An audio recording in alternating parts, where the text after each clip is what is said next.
Bismillah, Assalamualaikum warahmatullahi wabarakatuh. Alhamdulillah ala ihsanih wa syukru lahu ala taufiqihi wa amtinanih. Asyhadu an la ilaha illallah wahdahu la syarika lah ta'ziman li sya'nih. Wa asyhadu anna nabiyyana Muhammadan 'abduhu wa rasuluh ad-da'i ila ridwanih.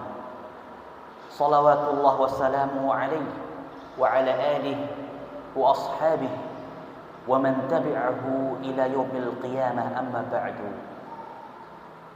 Ma'asyiral muslimin wal muslimat, a'azzani Allah wa iyyakum.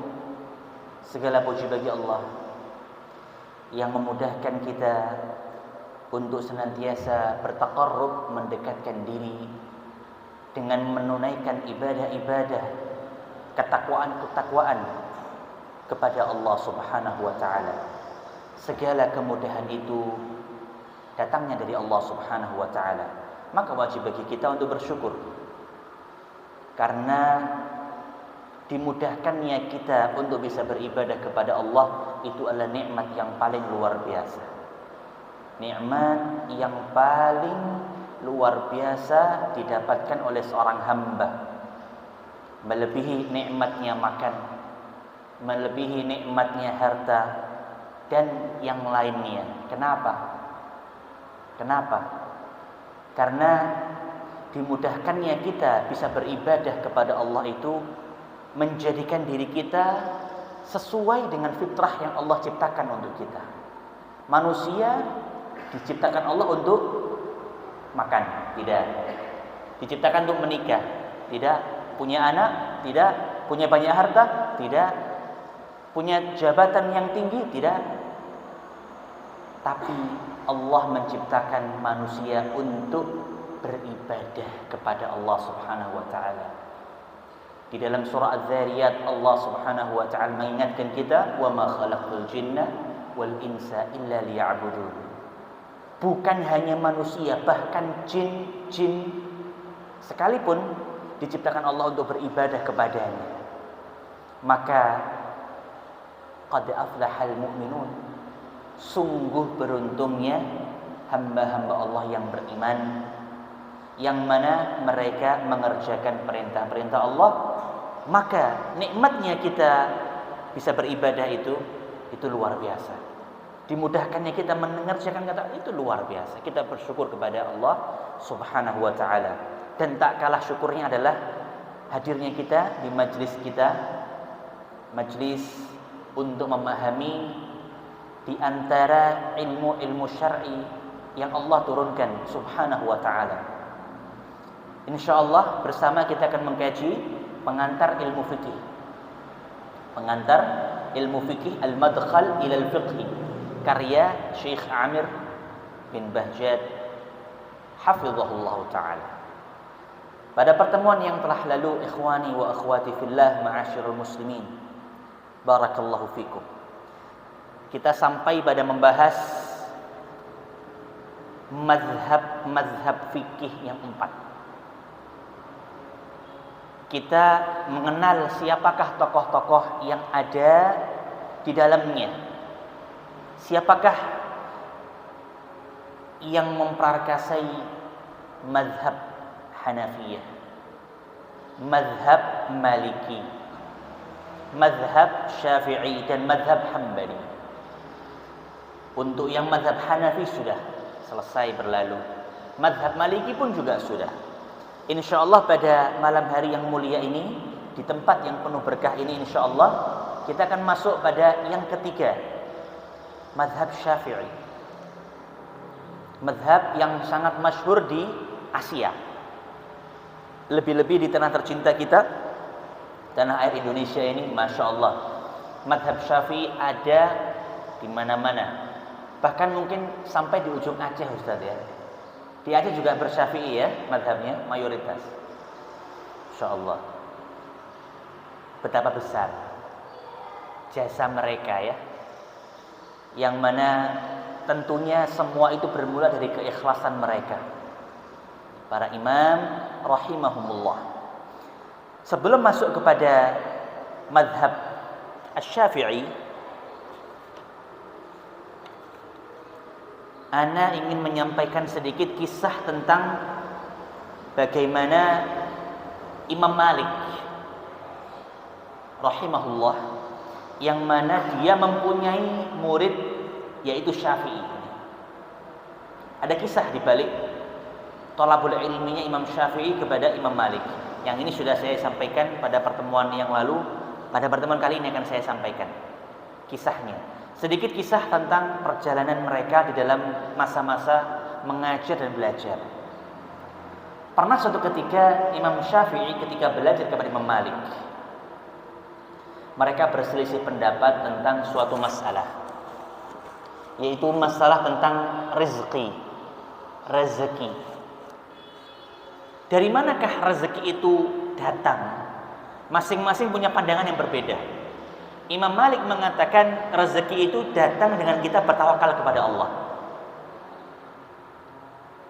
Beliau mengambil pelajaran itu dari sebuah hadis. Rasulullah sallallahu alaihi wasallam bersabda, "Lau tawakkaltum 'ala Allahi haqqa tawakkuli la razaqakum kama yarzuqut tayr taghdu himasa wa taruhu bitana." Rasulullah sallallahu alaihi wasallam bersabda bahwasanya seandainya kalian bertawakal kepada Allah sebagaimana tawakalnya seekor burung. Seekor burung mencontohkan kepada kita, kata Nabi SAW, tawakal yang sesungguhnya. Mereka itu, para burung, ketika mereka pergi dari sarangnya di pagi hari, taghdu himasa, mereka itu perutnya kosong, wa taruhu bitana, dan ketika mereka pulang pasti penuh perut-perut mereka dan bahkan membawa untuk anak-anak mereka. Dari hadis ini Imam Malik mengatakan rezeki itu murni karena tawakalnya seorang hamba kepada Allah. Tawakal itu. Kemudian tidak setuju Imam Syafi'i, muridnya gak setuju. Beliau juga berdalil. Imam Syafi'i berdalil dengan hadis Nabi SAW ketika melihat seorang perempuan yang sudah tua, yang sedang berusaha mengumpulkan, mencari kayu bakar atau yang sejenisnya untuk mengais nafkah. Maka Rasulullah bersabda sallallahu alaihi wasallam melihat perempuan tersebut yang sudah tua renta, laula ghuduha wa rawahuha ma ruziqat. Kepada para sahabat Rasulullah mengatakan, kalau tidak perempuan itu dia pergi mencari, berusaha mengambil kayu bakar atau hal yang dia butuhkan, maka tidaklah dia mendapatkan rezeki. Artinya apa? Imam Syafi'i mengatakan rezeki itu harus dicari, dia usaha. Nah, berbeda. Setiap masing-masing memiliki pendapatnya yang bersumber dari hadis Nabi yang sama-sama hadisnya sahih. Terus bagaimana kita? Bagaimana mereka mencikapi itu, perbedaan ini? Mereka tidak akhirnya marah-marahan, saling membenci, tidak. Suatu ketika, ini yang kisah yang sedikit bisa kita ambil pelajaran insyaallah tentang masih masalah yang sama. Lalu Imam Syafi'i ingin menguji, benar nggak sih yang disampaikan guruku ini Imam Malik, bahwa dengan tawakal saja sudah cukup. Nah, apa sudah cukup? Maka Imam Syafi'i dikisahkan, fakharaja min 'indihi mahmuman yufakkir fawajada rajulan 'ajuzan yahmilu kisan minal balah. Imam Syafi'i sambil berpikir kemudian mendapati seorang laki-laki yang sudah tua, rajulan 'ajuzan, yang membawa kantong yang sangat berat dia pikul berisi kurma-kurma. Ketika melihatnya sedang merasa berat, maka Imam Syafi'i mengatakan kepadanya, "Ahmiluhu anka ya ammah." Apakah bisa aku mungkin membantu membawakan? Mungkin aku bantukah? Wahai paman. Fahamalahu anhu, maka dibawakan oleh Imam Syafi'i.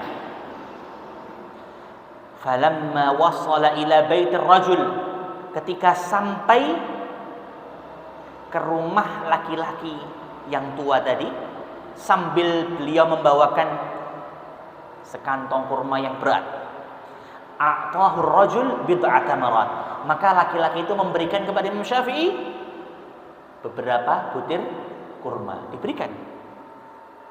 Istihsanan minhu lima fa'alahu ma'ahu, sebagai bentuk balas ya atas kebaikan yang diberikan. Maka dari sini Imam Syafi'i langsung ya ini yang betul berarti apa kira-kira? Usaha dulu ya. Dia membantu seorang laki-laki itu, dia berusaha berat membawakannya, membawa sekantong kurma itu, yang kemudian dia akhirnya mendapatkan apa? Beberapa butir kurma. Usaha dulu. Nah ini harusnya yang betul. Akhirnya dia bergegas menuju gurunya Imam Malik, membawa kurma-kurma yang dia dapat tadi. Kemudian Imam Syafi'i itu meletakkan kurma itu di depan mejanya Imam Malik, di hadapannya. Kemudian dia bercerita apa yang telah terjadi. Maka Imam Malik tersenyum ketika mendengar apa yang diceritakan oleh Imam Syafi'i dari kisahnya tadi. Wa akhadha tamratan wa wada'aha fi fayhi. Lalu Imam Malik pun mengambil kurma itu kemudian memakan satu dari kurma tersebut. Kira-kira beliau mengambil kurma terus memakannya itu bukan tanpa sebab. Dia juga ingin mengajarkan kepada Imam Syafi'i. Lalu berkata beliau setelah memakan kurmanya itu, "Wa anta sukta ilayya rizqi duna ma ta'ib." Dan engkau telah memberikanku rezeki ini wahai Imam Syafi'i. Aku enggak perlu kerja susah-susah. Langsung hadir di hadapanku kurma ini, aku memakannya. Lah, berarti kan aku juga bisa ternyata mendapatkan kurma ini dengan aku bertawakal kepada Allah. Aku tidak membawa kurma itu yang berat, tapi engkau. Tapi bagaimana diriku sekarang memakan kurma itu di hadapanmu, dan sedang aku tidak lelah sama sekali. Berarti kira-kira bagaimana pelajarannya? Dua-duanya itu benar. Ya. Dua-duanya benar. Tentang seorang mendapat rezeki itu, yang pertama tentunya dia berusaha dan tidak lupa harus bertawakal kepada Allah Subhanahu wa taala. Semakin tawakalnya sungguh-sungguh, semakin Allah mudahkan. Bukan karena usaha kita mendapat rezeki itu. Kita bisa mendapatkan apa yang kita dapatkan sekarang bukan karena usaha kita, tapi Allah yang mudahkan kita. Seperti itu. Allah telah menakar rezeki kita sebelum kita dilahirkan. Ya. Ini pelajaran yang berharga dari kisah seorang guru dengan murid, Imam Syafi'i dengan Imam Malik rahimahumullah. Baik. Ikhwani wa akhwati fillah. Sekarang kita masuk pembahasan madhab yang ketiga, madhab Syafi'i. Ikhwani wa akhwati fillah, madhab Syafi'i ini yang mana tokohnya adalah Al-Imam Muhammad bin Idris. Nama beliau Muhammad bin Idris. Tidak ada Syafi'i di dalamnya.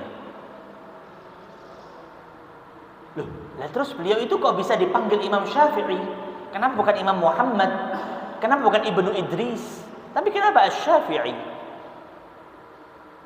Karena Asy-Syafi'i itu diambil dari buyutnya. Ya, nisbah kepada buyutnya Imam Muhammad bin Idris ini. Muhammad bin Idris bin Uthman bin Syafi'. Tadi buyut ya. Atau mungkin Pak Yud. Buyut, betul buyut. Dan beliau dikenal justru dengan nama buyutnya. Kenapa demikian? Karena buyut beliau, Syafi' ini juga merupakan seorang ahli ilmu. Beliau itu lahir dari keluarga yang sangat dekat dengan ilmu. Sangat dekat. Ya, sangat dekat dengan ilmu. Termasuk buyutnya ini Syafi' rahimahullah merupakan seorang tokoh pada masanya. Maka beliau pun dikenal dengan Imam Syafi'i nisbah kepada buyutnya. Imam Syafi'i rahimahullah, kita panggil seperti itu masyhurnya. Yaltaqi nasabuhu ma'an nabi fi jaddihi. Nasab beliau itu bertemu dengan nasab Nabi Muhammad sallallahu alaihi wasallam di kakek Nabi. Ya, bukan keturunan Nabi langsung, bukan dari bapaknya yang Abdullah, tapi dari kakeknya. Siapa nama kakeknya? Abdul Muttalib. Tapi bukan kakek yang itu. Siapa setelah Abdul Muttalib di atasnya? Bin Hashim. Tapi juga bukan dari Hashim. Satunya. Siapakah dia? Abdu Manaf. Abdu Manaf. Muhammad bin Abdullah bin Abdul Muttalib bin Hashim bin Abdu Manaf. Dari buyutnya Nabi Muhammad sallallahu alaihi wasallam ya, di urutan nasab yang kelima dari Nabi, begitu. Itu ketemu sama Imam Syafi'i.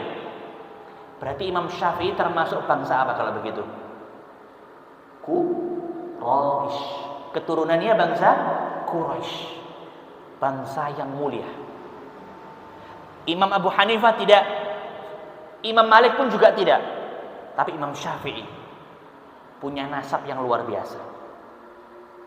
Tapi apakah beliau dengan nasabnya terlalu berbangga, sombong? Lah, beliau luar biasa ibadahnya, bahkan jalannya, lika-likunya mencari ilmu luar biasa.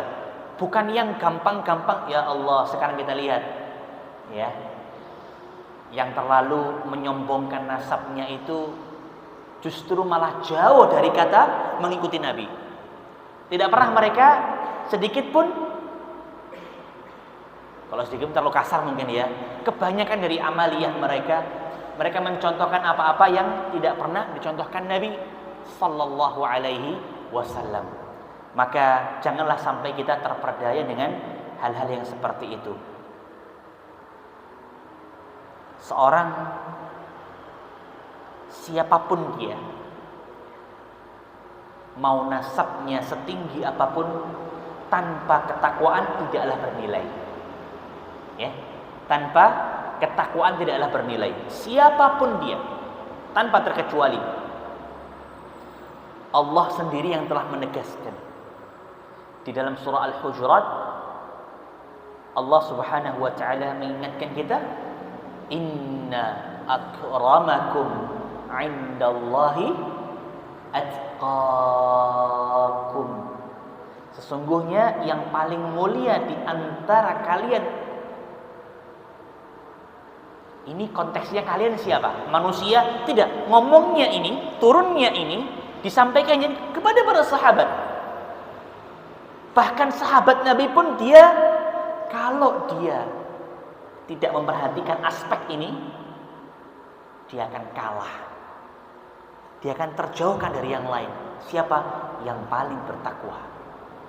Maka kita melihat bagaimana para sahabat Nabi ketakwaannya luar biasa. Ya, jangan ditanya lagi, sahabat Nabi luar biasa semua. Bahkan termasuk Imam Syafi'i pun ketakwaannya luar biasa. Sebelum kita masuk pada pembahasan bagaimana ketakwaan beliau disampaikan di sini, beliau lahir pada tahun 150 Hijriah di kota Gaza. Beliau adalah seorang Filistini, ahli Palestina, ya. Lahir di kota Gaza. Gaza telah mengeluarkan seorang imam yang luar biasa. Imam Syafi'i. Luar biasa. Mungkin di antara kenapa di Indonesia itu sangat erat hubungannya dengan Palestina juga termasuk karena guru yang kita anut sebagai madhab itu juga dari Palestina. Mungkin ya ada keterkaitan di situ, insyaallah. Beliau lahir di Palestina, di Gaza tepatnya pada tahun 150 Hijriah, dan beliau meninggal di tahun 204 Hijriah di usia 54 tahun. Itu masih muda apa sudah lanjut? 54 itu peralihan ya, dari masa muda menuju ke masa tua. Karena sebagian para ulama mengatakan muda itu, meskipun di kalangan ulama berbeda-beda, selama tidak melampaui 40 tahun maka dia masih muda. Jadi 40 ke bawah itu muda. Tapi kalau sudah 40 ke atas, lebih-lebih 60 dan seterusnya, itu sudah harus banyak mengingat. Dan 54 ini di tengah-tengah itu. Maka Imam Syafi'i dengan usia 54 tahun, luar biasa apa yang telah beliau berikan terhadap Islam. Semoga kita bisa memanfaatkan umur kita sebagaimana beliau. Ya, amin ya rabbal alamin. Beliau meninggal di Mesir. Beliau dari Palestina lahir, meninggalnya di Mesir. Beliau mencari ilmu pertama kalinya di kota Makkah. Kemudian sampai beliau ke Baghdad di Irak. Kemudian di akhir hayatnya beliau tinggal di Mesir dan meninggal di kota Mesir. Di Mesir, negara Mesir ya. Barakallahu fikum. Baik. Ikhwani wa akhwati fillah. Al-Imam Muhammad bin Idris atau Imam Syafi'i ini dikenal dengan ibadah dan ketakwaannya sebagaimana disebutkan oleh Ar-Rabi' bin Sulaiman rahimahullah. Kana Asy-Syafi'i yakhtimul Qur'ana fi syahri Ramadan 60 khatmatan. Bahwasanya Imam Syafi'i itu dari ibadah dan ketakwaannya dijelaskan beliau ketika menghatamkan Al-Qur'an, hatam 30 juz ya, dibaca fi syahri Ramadan, di bulan Ramadan itu sebanyak sitin itu berapa? 60. Luar biasa. Itu Imam Syafi'i. Ini ketakwaan beliau, ibadahnya 60 kali khatam di bulan Ramadan. Kita mungkin sangat masih jauh. Saya sendiri pun merasa sangat jauh sekali. Ketika Ramadan bisa satu, alhamdulillah, minimalnya sekali khatam. Kira-kira kalau 1 banding 60 itu sejauh apa? Jauh sekali ya. Kita sekali aja khatam itu sudah, ya Allah, berat sekali. Ada kerjaan ini, masih ada urusan ini dan itu, luar biasa. Seakan-akan 1 ini sudah banyak loh. Ya akhi, Masya Allah. Tapi apalah, ternyata ada dan banyak dari mereka para imam kita itu luar biasa. Mereka itu merupakan panutan kita yang kita berusaha mencontohnya. Benar kata Allah Subhanahu wa taala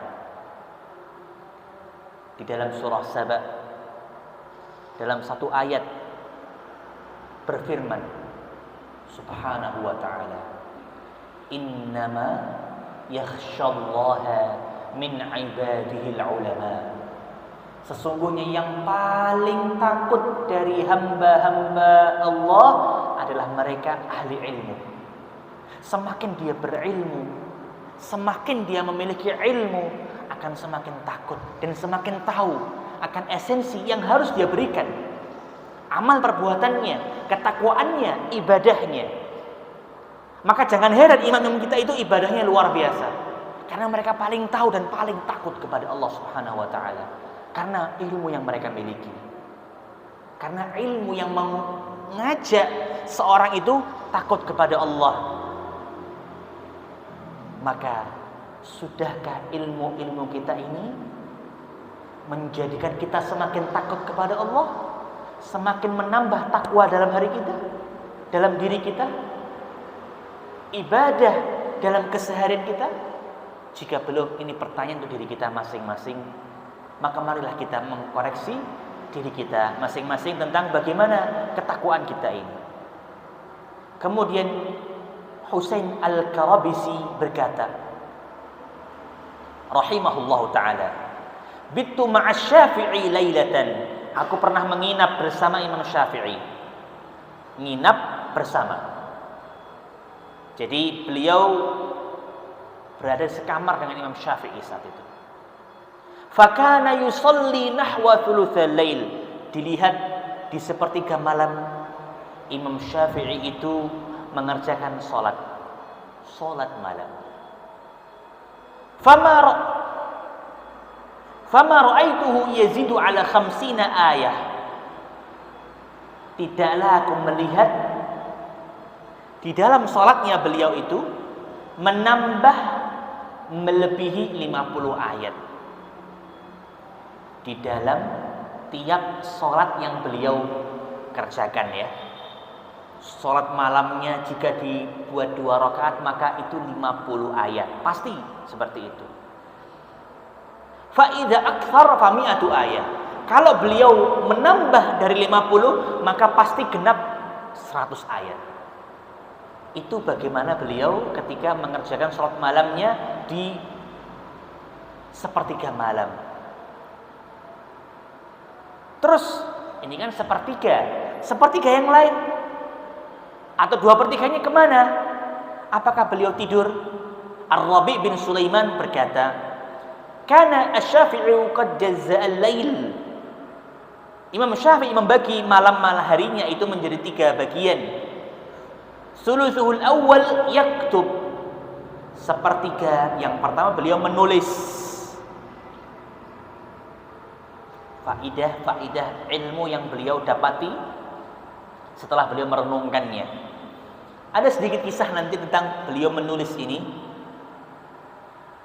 tapi nanti ketika setelah kita membahas Imam Ahmad insyaallah. Watsani yusalli, yang sepertiga kedua beliau mengerjakan salat malam. Watsalitsu, menulis sepertiga, salat sepertiga terakhir untuk apa kira-kira? Yanam, beliau tidur. Manusiawi ya, Masya Allah. Kalau kita mungkin terbalik ya, Masya Allah. Kita lebih banyak untuk tidurnya daripada sholatnya, Masya Allah. Kalau kita bisa buat rumusan seperti Imam Syafi'i, Masya Allah, luar biasa. Sepertiga untuk tidur, apakah nanti di awal atau di akhir kita bisa kondisikan. Kalau beliau di akhir ya, wasalif, dan yang ketiga berarti di akhir itu beliau istirahat. Sepertiga untuk tidur. Kemudian kita gunakan untuk belajar sepertiganya. Semoga maghrib isya termasuk sepertiga belum ini kira-kira? Termasuk sepertiga malam belum ini kira-kira? Mungkin belum ya. Monggo. Setelah ini bagi yang mau menambah lagi dengan membaca-baca literatur, maka semoga Allah mudahkan mendapat keberkahan dari ilmu. Amin ya rabbal alamin. Kemudian jangan sampailah kita meninggalkan yang kedua yang dikerjakan Imam Syafi'i pun, yaitu salat malam. Meskipun kita belum bisa full sepertiga malam, itu mungkin kalau dibagi bisa beberapa jam. Kita mungkin belum bisa mampu. Paling tidak minimalnya kita kerjakan 2 rakaat. Kemudian ditambah witir 1 rakaat. Paling minimal. Ramadan kita bisa. Kenapa di luar Ramadan kita tidak bisa? Kurang kita berusaha. Jangan salahkan syaitan dikit-dikit. Jangan. Belum tentu syaitannya yang bersalah. Nafsu kita yang salah ini. Wah, itu kan karena syaitan nggak ada, jadi saya bisa. Sekarang syaitannya ada. Semua salah syaitan. Padahal ada yang lebih harus kita perhatikan ketimbang syaitan. Jiwa kita, nafsu kita ini. Jangan-jangan bukan syaitannya yang jadi masalah utama, tapi nafsu kita ini, hawa nafsu kita ini yang terlalu suka sama dunia. Terlalu suka dengan tidur, ngobrol-ngobrol tengah malam. Kalau ngobrol kuat, ya. Kalau ngopi juga kuat. Tapi kalau untuk sholat, ya Allah, cuma 2 rakaat, 1 rakaat ditambah 1 untuk witir, paling nggak sampai 5 menit bisa saja selesai, tergantung bacaannya dia. 5 menit, 10 menit, subhanallah, beratnya luar biasa. Maka itulah bagaimana kita diuji oleh Allah Subhanahu wa ta'ala. Sudahkah ilmu kita ini mendatangkan takutnya kita kepada Allah, takutnya kita kepada pertemuan dengan Allah, sehingga kita tambah ibadah kita tambah takwa kita kepada Allah Subhanahu wa ta'ala. Baik. Kemudian ikhwani wa akhwati fillah, a'azzani Allah wa iyyakum, tentang keilmuan beliau rahimahullahu ta'ala. Beliau telah menyelesaikan hafalan Qur'annya di umur 7 tahun. 7 tahun. Masih usia SD itu kalau di Indonesia sekarang ya. 7 tahun sudah hafal Al-Quran. Kemudian beliau menghafalkan Muwatta di usia 10 tahun. Jadi beliau bertemu Imam Malik itu di usia berapa? 7 sampai 10 tahun itu beliau. Usia yang sangat masih muda sekali. Ya. Insyaallah. Yang kemudian beliau mendapatkan keutamaan bisa memberikan fatwa di usia 15 tahun. Beliau menyampaikan jawaban dari permasalahan pada masyarakat saat itu di usia 15 tahun sudah diberikan izin oleh gurunya, yaitu Asy-Syaikh Muslim bin Khalid Az-Zanji. Begitulah bagaimana keilmuan Imam Syafi'i, kecerdasannya.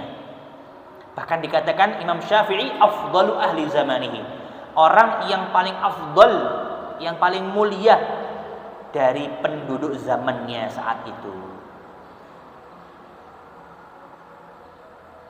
Baik. Sebelum kita beralih ke mazhab yang keempat, yang terakhir, mazhab Syafi'i ini perlu kita ketahui bersama bahwa Imam Syafi'i itu beliau dikenal memiliki pendapat lama dan pendapat baru, mazhabun qadim dan mazhabun jadid. Ini adalah rambu-rambu yang harus kita ingat ketika nanti lebih lanjut mempelajari fikih. Imam Syafi'i berbeda dengan Imam Malik dan Abu Hanifah yang telah lalu. Beliau dikenal memiliki 2 mazhab. Pendapat yang lama, mazhab qadim, itu beliau saat berada di Baghdad. Ketika beliau rihlah ke Baghdad, beliau mengumpulkan hadis, mencerna, memahami hadis-hadis Nabi, sehingga tercetuskanlah masalah-masalah yang beliau hadapi itu dan disimpulkan menjadi mazhabun qadim. Ya.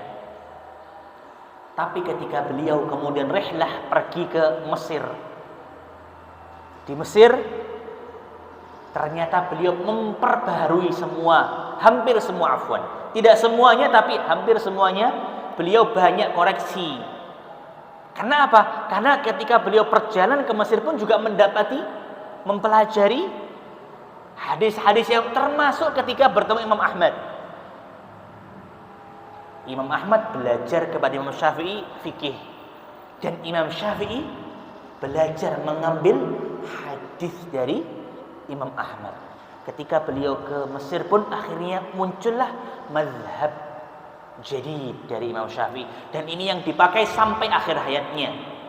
Mazhab jadid yang mana ditandai mazhab jadidnya itu dengan sebuah kitab. Yang ini harus kita ingat baik-baik. Ini merupakan kitab induk. Dinamakan kitab induk mazhab Syafi'i itu adalah Al-Ummu. Al-Ummu. Al-ummu artinya apa itu? Ibu. Ibu. Dan sedikit unik, di pameran-pameran buku, beberapa para akhwat yang mungkin belum tahu tentang bahasa Arab, ini disampaikan oleh Syekh Amir ya, bahwasanya beliau pernah melihat beberapa akhwat ketika datang ke pameran buku, ketika mereka ternyata subhanallah banyak sekali dari mereka para akhwat memberi kitab Al-Ummu ini. Mereka beli semuanya. Para akhwat beli apa? Kitab Al-Ummu. Tapi subhanallah ketika mereka beli, ketika dibawa pulang dibaca, apa yang terjadi? Bukan yang mereka cari. Mereka mengira apa? Dikira kitab Al-Ummu ini berisi tentang masalah-masalah keibuan. Ya ndak mando, iya. Karena isinya itu lebih luas lagi tentang masalah-masalah fikih yang tidak hanya khusus membahas masalah perempuan, masalah bagaimana menjadi seorang ibu dan seterusnya. Dan itu terjadi. Makanya kita harus tahu, kitab Al-Ummu milik Imam Syafi'i itu berisi fikih yang beliau telah kumpulkan. Ya. Itu yang pertama. Yang kedua adalah Ar-Risalah. Beliau punya kitab apa? Ar-Risalah. Yang mana ini berisi juga tentang masalah-masalah fikih, tapi lebih khusus tentang usul fikih. Ar-Risalah fil madhabil jadid. Begitu adalah rujukan utama dari mazhab Asy-Syafi'i yang sebenarnya kalau mau kita bahas lebih rinci pun banyak, tapi cukuplah kita mengenal hal-hal yang tadi kita bahas sebagai bekal kita untuk bisa lanjut lebih jauh di dalam memahami masalah fikih. Ikhwan wa akhwati fillah, kita masuk sekarang mazhab yang keempat, mazhab Hambali. Mazhab Hambali. Mazhab Hambali ini adalah mazhab yang terakhir dari mazhab yang empat. Ya.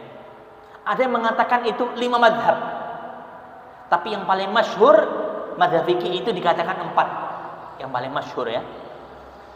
Yang terakhir mazhab Hambali, yang mana itu datang dari seorang tokoh yang bernama Ahmad bin Muhammad bin Hanbal Asy-Syaibani. Ahmad bin Muhammad bin Hanbal Asy-Syaibani.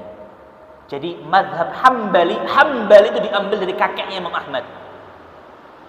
Ya. Sebagaimana Imam Syafi'i, mazhab Syafi'i diambil dari nama buyutnya, kakeknya, ini pun juga sama, diambil dari kakeknya. Ikhwani wa akhwati fillah. Imam Ahmad bin Muhammad bin Hanbal, atau sering disingkat dengan Ahmad bin Hanbal begitu saja, dilewati Muhammadnya, itu bagaimana beliau dipanggil ya. Tapi yang lengkap Ahmad bin Muhammad bin Hanbal. Baik. Beliau dilahirkan pada tahun 164 Hijriah. Beliau yang paling muda dari keempat imam mazhab. Lahirnya paling terakhir. Ya, 164 Hijriah. Dan beliau meninggal pada tahun 241 Hijriah. Beliau meninggal pada usia 78 tahun. Insyaallah. Bonus melewati 60 tahun ya. Usia meninggalnya Imam Ahmad ini. Rahimahullahu taala. Ikhwan wa akhwati fillah. Beliau termasuk di usia yang paling terakhir. Beliau termasuk di deretan yang terakhir dari mazhab yang 4. Tapi beliau yang paling banyak memberikan pengaruh di dalam riwayat-riwayat hadis, riwayat asar yang nantinya muncul untuk kita menjadikannya sebagai amaliyah bersama. Dari Imam Abu Hanifah, Imam Malik, Imam Muhammad bin Idris Asy-Syafi'i, yang paling banyak memiliki riwayat hadis dan asar itu adalah Imam Ahmad ini, tanpa terkecuali. Ini merupakan kesepakatan dari para ahli hadis bahwasanya beliau yang paling banyak. Bahkan saking banyaknya beliau itu digambarkan, beliau ketika mengumpulkan hadis-hadis, asar-asar itu dikatakan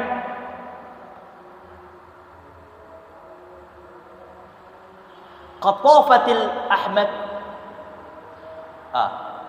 tafa Ahmadu ad-dunya marratain. Sampai mereka diantaranya Ibnul Jauzi rahimahullah mengatakan bahwasanya Imam Ahmad telah mengelilingi dunia 2 kali, bukan sekali.